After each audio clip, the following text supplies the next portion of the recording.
മന്ത്രി റിയാസ് ഉദ്ഘാടനം ചെയ്യേണ്ട. റോഡ് ഉദ്ഘാടനം ചെയ്യാൻ ശ്രമിച്ച നാട്ടുകാർ തടഞ്ഞ CPM നേതാക്കൾ. പാലക്കാട് റോഡ് ഉദ്ഘാടനത്തെ ചൊല്ലി CPM-ഉം ജനങ്ങളും തമ്മിൽ അടിയോടടി. കാഞ്ഞിരപ്പുഴയിലാണ് സംഭവം. പൊതുമരാമത്ത് വകുപ്പ് മന്ത്രി PM മുഹമ്മദ് റിയാസ് ഉദ്ഘാടനം ചെയ്യാനിരുന്ന ചിറക്കൽപ്പടി റോഡ് നാട്ടുകാർ ഒരു ദിവസം മുൻപേ ജനകീയ ഉദ്ഘാടനം ചെയ്ത് തുറന്നുകൊടുക്കാൻ തീരുമാനിച്ചുറപ്പിച്ചതാണ് CPM-കാരെ പ്രശ്നത്തിലാക്കിയത്.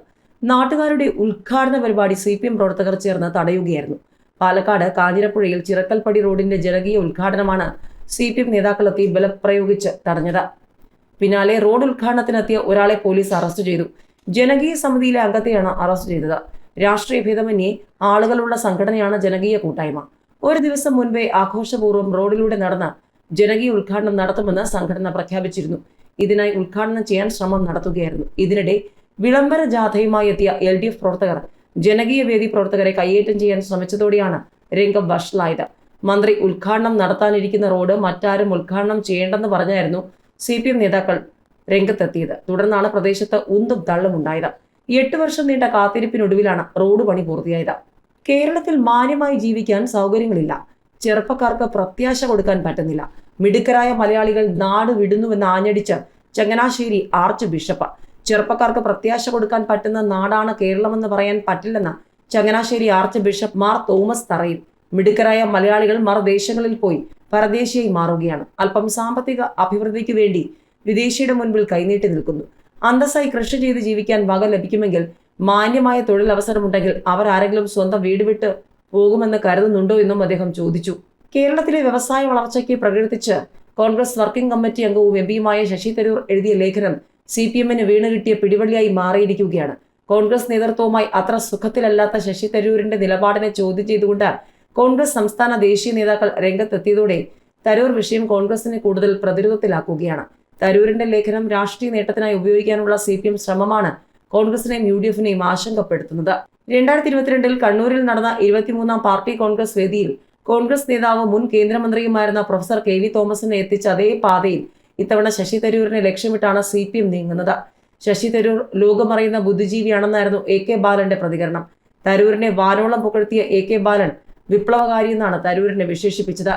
2022 23-ാം പാർട്ടി കോൺഗ്രസിനോടനുബന്ധിച്ച് കണ്ണൂരിൽ നടന്ന സെമിനാറിൽ പങ്കെടുക്കാൻ അന്ന് 2 കോൺഗ്രസ് നേതാക്കളെയാണ് CPM ക്ഷണിച്ചത്. അതിൽ ഒരാൾ ശശി തരൂർ MP-യും മറ്റൊരാൾ KV തോമസുമായിരുന്നു.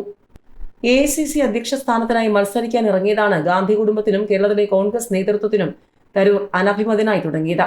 കഴിഞ്ഞ വർഷം തരൂർ കേരളത്തിൽ നടത്തിയ ചില രാഷ്ട്രീയ നീക്കങ്ങളും കോൺഗ്രസ് നേതാക്കളെ ചൊടിപ്പിച്ചിരുന്നു.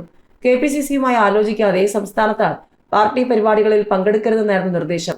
നേതൃത്വത്തിന് നിരന്തരം തലവേദനയായി ശശി തരൂർ മാറുന്നുവെന്ന പരാതിയാണ് KPCC-ക്കുള്ളത്.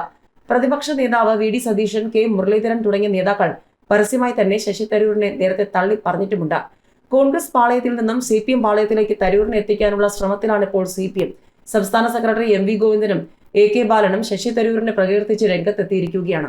ഏപ്രിലിൽ നടക്കാനിരിക്കുന്ന CPM 24-ാം പാർട്ടി കോൺഗ്രസിന്റെ സെമിനാറിൽ ശശി തരൂർ പങ്കെടുക്കുമോ എന്നാണ് ഇനി അറിയാനുള്ളത്. ആശാ വർക്കർമാർക്കെതിരെ കടുത്ത ആക്ഷേപവുമായി ധനമന്ത്രി. ആശാ വർക്കർമാരെ ചിലർ രാഷ്ട്രീയമായി ഉപയോഗിക്കുന്നതാകാമെന്നുള്ള പരാമർശം വിമർശനത്തിനിടയാക്കിയിരിക്കുകയാണ്. സമരക്കാരെ ഒരു വിഭാഗം രാഷ്ട്രീയമായി ഉപയോഗിക്കുകയാണെന്നും ഇടത് സർക്കാരിനുള്ള താല്പര്യമൊന്നും ഇവരെ കുത്തിയിളക്കി വിട്ടവർക്കില്ലെന്നുമായിരുന്നു മന്ത്രിയുടെ വിമർശനം. ഒഴിഞ്ഞുകിടക്കുന്ന വീടുകൾ ഉപയോഗിച്ച് K-ഹോം പദ്ധതി, കരുവന്നൂർ ബാങ്കിലെ ഡെപ്പോസിറ്റ് മാതിരി തന്ന വീടുകൾ തിരിച്ചു കിട്ടാതിരിക്കുമോ എന്ന വിമർശനവും പരിഹാസവുമായി സോഷ്യൽ മീഡിയയിലൂടെ നിരവധി പേർ സംസ്ഥാന സർക്കാരിനോട് ചോദ്യം ചോദിച്ച് രംഗത്ത് വന്നിരിക്കുകയാണ്. കേരളത്തിലെ ഒഴിഞ്ഞുകിടക്കുന്ന വീടുകൾ ഉപയോഗിച്ച് K-ഹോംസ് പദ്ധതി നടപ്പാക്കാൻ ടൂറിസം വകുപ്പ്, കരുവന്നൂർ ബാങ്കിലെ ഡെപ്പോസിറ്റ് മാതിരി സർക്കാരിന് നൽകുന്ന വീടുകൾ പിന്നെ ഉടമസ്ഥന് കൊടുത്തതുപോലെ തിരിച്ചു കിട്ടുമോ എന്ന രീതിയിൽ സമൂഹ മാധ്യമങ്ങളിൽ പദ്ധതിക്കെതിരെ പരിഹാസം ഉയരുകയാണ്. കൊല്ലത്ത് നടക്കുന്ന CPM സംസ്ഥാന സമ്മേളനത്തിന് മുന്നോടിയായി സംഘടിപ്പിക്കുന്ന ആഗോള മുതലാളിത്തവും ഇടതുപക്ഷവും എന്ന സെമിനാറിലേക്ക് UDF കക്ഷി നേതാക്കൾക്കുള്ള ക്ഷണം ചർച്ചയായിരിക്കുകയാണ്. UDF-ലെ ഇടതുകക്ഷി നേതാക്കളെയാണ് CPM ക്ഷണിച്ചിരിക്കുന്നത്.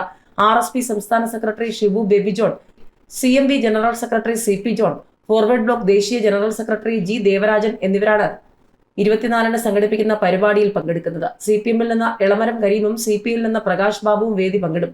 CPM നേതാക്കളായ മേഴ്സിക്കുട്ടിയമ്മയും ജയമോഹനുമാണ് നേതാക്കളെ ഫോണിൽ വിളിച്ച് സെമിനാറിലേക്ക് ക്ഷണിച്ചത്. 2014-ൽ മുന്നണി വിട്ട ശേഷം ആദ്യമായാണ് RSP പ്രതിനിധി സംസ്ഥാനത്ത് CPM സംഘടിപ്പിക്കുന്ന ഒരു പരിപാടിയിൽ പങ്കെടുക്കുന്നത്.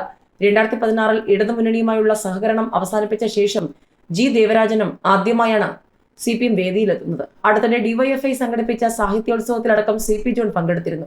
കൊല്ലത്ത് CPMന്റെ പ്രഖ്യാപിത ശത്രുവായ RSPയുടെ പ്രതിനിധിയെ സമ്മേളന വേദിയിലേക്ക് ക്ഷണിക്കുമ്പോൾ മികച്ച പ്രഭാഷകൻ കൂടിയായ NK പ്രേമചന്ദ്രനെ മാറ്റി നിർത്തിയത് കൗതുകമായി.